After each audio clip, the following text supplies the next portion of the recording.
Fala pessoal, sejam mais uma vez bem-vindos ao canal Cultura Reformada. Eu quero abordar rapidamente aqui um assunto chato, um assunto polêmico, ah, que tem a ver justamente com a questão do aborto, né? O assunto tem a ver com essa PL que equipara o aborto ao crime de homicídio, né? E isso tem gerado bastante polêmica, tá? E tem muita cortina de fumaça sendo lançada. E como sempre, a esquerda tenta desviar o foco, tá? Tenta desviar o foco, certo? E a esquerda sabe como fazer isso, ela toca nas dores, nas questões sensíveis. Mas o meu foco aqui, o meu objetivo não é julgar a questão da PL em si, tá? Até mesmo porque é necessário que haja um estudo, eu tenho que ouvir mais informações a respeito. Mas o meu ponto central, não é, o meu foco aqui nesse vídeo, que eu espero que seja curto, é a questão do aborto em si, tá? Então vamos pensar comigo, aqui, rapidinho. Olha, nem toda morte, tá, é assassinato, tá? Então talvez seja o entendimento de que alguns serem levantados, alguns famosos, olha, se essa PL for aprovada do jeito que está, a pessoa que foi abusada, não é, engravidou e optar pelo aborto vai ser criminalizada de uma maneira a ser equiparada ao assassino, ao assassinato, né, ao homicídio. Ou seja, e vai ser penalizada de maneira muito mais severa do que aquele que abusou. E isso é uma coisa absurda, de fato, né? Isso é absurdo, porque o abusador causou todo aquele processo que gerou, por exemplo, o aborto, né? Mas é claro que o abusador deve ser punido da maneira mais severa, isso ninguém quer, né? Eu acho engraçado isso. Luta-se para que, no fim, uma atrocidade não aconteça, que é a pessoa que aborta ser criminalizada como assassino. Mas, ao mesmo tempo, não se dá ou não se trata o abusador, não é, o que cometeu também um crime hediondo, né, diga-se de passagem, que ele seja punido severamente. Para mim, ele deveria ser o mais punido. Tá? Assim como eu também sou da opinião que os políticos deveriam ser punidos de uma maneira tão severa, não é? Sinceramente, se fosse eu escolher punição para político, meu amigo, duas uma, ou pena capital para político, ou então pena de escravidão. Ele perde todos os seus, tudo que é dele, tudo, família, tudo, perde tudo, tudo, absolutamente tudo, não é? E ele vai ser simplesmente um escravo, tá? Trabalhando até o fim da sua vida, não é, para reparar o que ele roubou. Sinceramente, para mim é isso aí. É o que político merece. Entra na vida pública porque quer. Ficar mentindo para as pessoas e ferrando com todo mundo. O que um político faz, misericórdia, com sua caneta, com seus votos, não é, com os projetos que aprova, acaba com a nação. Né? Nós estamos na pindaíba há tantas décadas no Brasil por conta disso. Por conta de, o único problema do Brasil é política de verdade. A política no Brasil é o que fomenta a imoralidade, a ignorância, tudo que não presta a política tem promovido no Brasil, lamentavelmente, né? Então, eu acredito sim na política, ela é necessária, mas, para mim, político deveria ser punido mais. A punição maior que existe num Estado, para mim, deveria ser para os políticos, porque eles recebem a confiança do povo. Mas tudo bem, eles recebem um cargo de honra, não é? Deveriam também ser os mais punidos se traíssem o povo, mas eu sei que a maioria não concorda com isso, tudo bem. Vamos respeitar a opinião dos demais, né? Mas o ponto é, a questão central aqui, só pra gente ser mais rápido, né? Já temos 3 minutos aqui. A questão central é a vida, tá? É a vida, certo? Aborto, essencialmente, é a interrupção da vida. Quer dizer que todo aborto é um assassinato? Não. Aborto espontâneo acontece, tá? E também o sexto mandamento da lei de Deus, né? Não matarás, que fala não assassinarás, revela para nós que o assassinato condenado por Deus nesse sentido, né? Porque a questão real moral por detrás é o fato de que alguém, ok, alguém sem uma justificativa atenta contra a vida do outro, né? Então você não tem uma razão que legitime a sua ação, você simplesmente quer destruir a vida do outro, cessar a vida do outro. Isso é assassinato.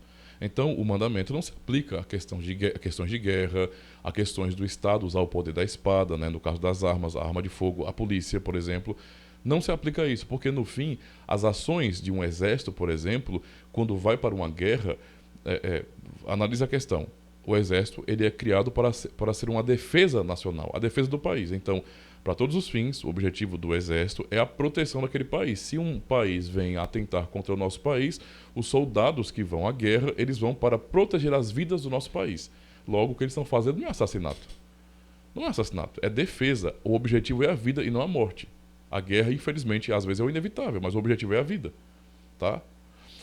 A mesma coisa com relação às ações policiais. Se um policial sai de sua casa para trabalhar, para defender a população e acaba trocando tiro com um bandido e o bandido é baleado e morto, o policial não é um assassino. O policial ele encerrou uma vida que queria destruir as demais vidas. Então isso não é um assassinato. Certo? Então, nesse sentido, podemos dizer também que existem abortos que não são assassinatos. Por exemplo, o aborto espontâneo. Né? Isso não está no nosso controle. Ou então, quando, mais uma vez, o princípio de optar pela vida, de proteger a vida. Quando o médico diz, pai, mãe, né, fala para a mulher grávida, não é, que está tendo muitas complicações, e para o marido, se prosseguirmos com a gravidez, a sua esposa vai morrer. Tá? Ela não resiste. Né? Ela não resiste. Aí vem aquela situação complicada, né? A vida da criança ou a vida da sua esposa. Não é uma opção, cara. Entende? Isso não é uma opção pela morte. Não é uma opção pela morte. Se o médico disser, se continuar com a gravidez a mulher vai morrer, tá? Então, e a opção da família for, então o marido fala, doutor, salva minha esposa. Salva minha esposa. Isso vai ser uma pancada muito grande, um trauma muito grande, com certeza, na vida do pai, na vida da mãe, sim. Mas a opção não é pela morte. A opção não é pela morte, a opção é pela vida. Quando que a opção é pela morte? Não é? Quando feministas, abortistas querem simplesmente abortar porque acham que isso é um direito da mulher. Meu corpo, minhas regras. Transei com 500, tá?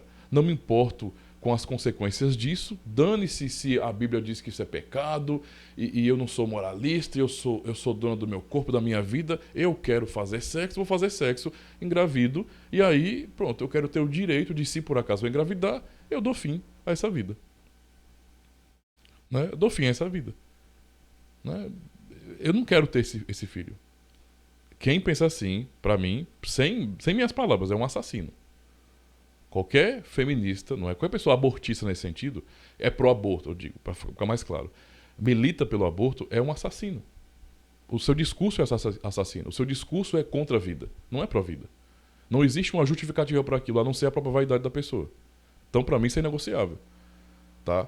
Ah, mas aí a pessoa foi estuprada, foi molestada. Do mesmo jeito, existem opções na sociedade, não é, para que aquela vida venha a este mundo. O assassinato não é a solução para isso. Por quê? Porque não existe, por exemplo, aquela situação que eu falei, em que a vida da mãe está em risco. Não existe isso. A mãe pode ter o filho normal, não é? E pode, sei lá, eu não quero criar esse filho. Eu não quero que esse filho seja meu. Entrega para adoção. Há soluções para. Matar não é a solução. Há soluções para isso. Tá? Mesmo, mas é porque a pessoa foi estuprada. Não interessa. Mas é porque é uma coisa muito traumática. Sim, eu sei. Eu sei que é traumático. Eu não posso saber a dor do trauma. Mas mesmo que eu não saiba a dor do trauma, não justifica matar por causa disso. Estou traumatizada porque alguém me violentou e viu a gravidez. Minha solução para que eu fique em paz na minha vida: matar o meu filho. Entende a situação? Não é justificável, isso não faz sentido. Continua sendo um assassinato. Aí vem a questão, porque a opção não é pela vida. Aí vem a questão, que foi levantada pelos famosos aí, né?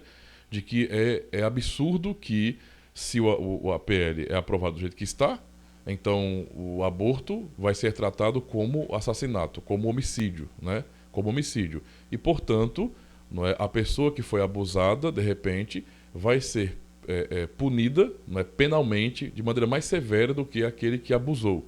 É claro que isso é uma questão absurda, não é? Essa é uma questão absurda, mas isso é jogado, embora seja verdade, não é? Se fosse desse jeito, é claro, isso é jogado como uma cortina de fumaça para desviar as pessoas do foco. Porque no fim, não é, se você vai se importar com essa dor simplesmente, você vai se esquecer de que o aborto continua sendo um assassinato e que não pode ser a opção. A solução mais óbvia para isso: puna quem fez o mal. Entende? E não quem não fez nada contra a sociedade, que no caso é o bebê. Não é engraçado, né? Então se faz a opção, por exemplo, nós não vamos aprovar injeção letal para criminosos hediondos, para abusadores, por exemplo, para estupradores. De jeito nenhum. Mas é tão fácil assim optar por injeção letal para o bebê? Porque no fim é isso que acontece. Então o ponto central para que venhamos refletir é: para que não seja assassinato, a opção tem que ser pela vida e não pela morte. Se a opção é pela morte, aquilo é assassinato. Esse é o princípio do sexto mandamento. Não assassinarás. Então, pergunto: nessa PL, nas manifestações feministas pro aborto, qual é a opção que é feita, não é, no que se reivindica? É pela vida ou pela morte? As feministas vão dizer: mas e a vida da mãe? Não. A vida da mãe está intacta ali. Se a vida da mãe não for prejudicada, então a opção, né, se não há risco para a vida da mãe, então a opção tem sido pela morte. Tá? Então, nem toda morte é assassinato. É só para entendermos bem o princípio. Por isso que, como cristão, eu preciso me posicionar em nunca ser a favor do aborto, não é, em hipótese alguma. O que eu acabei de citar aqui como o aborto de fato é aquilo que eu vejo como opção pela morte. Quando a opção é pela vida, não é um aborto no sentido mais essencial, no sentido de assassinato, tá? Vou pegar essa nuance, né? Então, aborto pode ser assassinato ou não. Se a opção é pela vida, então não é um assassinato. Se a opção é pela morte, em nome da vaidade, não é, da mulher, ou então em proteger alguém dos traumas, a opção é pela morte. E aí é assassinato de verdade. Mas, não é, essa é uma questão complexa demais. Esse é o meu posicionamento. Mas eu não estou definindo a questão. Eu estou me focando na questão do que é o aborto em si. Tá? Não sei o que vai acontecer. Não me surpreende nada mais aqui nesse mundo. Nada. Eu querendo ou não. Né? Aborto pode passar, pode não passar, pode... Em situação, isso está fora do meu alcance, né? Mas a minha consciência cristã tem que estar firme nesse sentido. Então, me atualizem sobre o que está acontecendo, comentem aí, beleza? Deixem suas opiniões também, se vocês entenderam o que eu estou querendo dizer aqui, tá? Eu não estou concordando, né, que simplesmente se aprove nada que vai prejudicar, por exemplo, quem foi abusado. Não, não é isso não. O que eu estou levando em consideração não são as outras questões, que são sérias sim, que devem ser tratadas, mas eu entendo que há soluções para isso, não é? Para, digamos assim, lidar, não resolver, né? Lidar com os traumas e também com quem realmente está fazendo mal, que é o abusador de repente, né? E o foco meu é a vida, a proteção da vida, para que eu não venha ir contra a lei de Deus que condena o assassinato. Tá? Então, cristãos genuínos, não é, são pró-vida sempre, tá? Sempre. Então, pensem nisso, tá? Deus abençoe e até o próximo vídeo.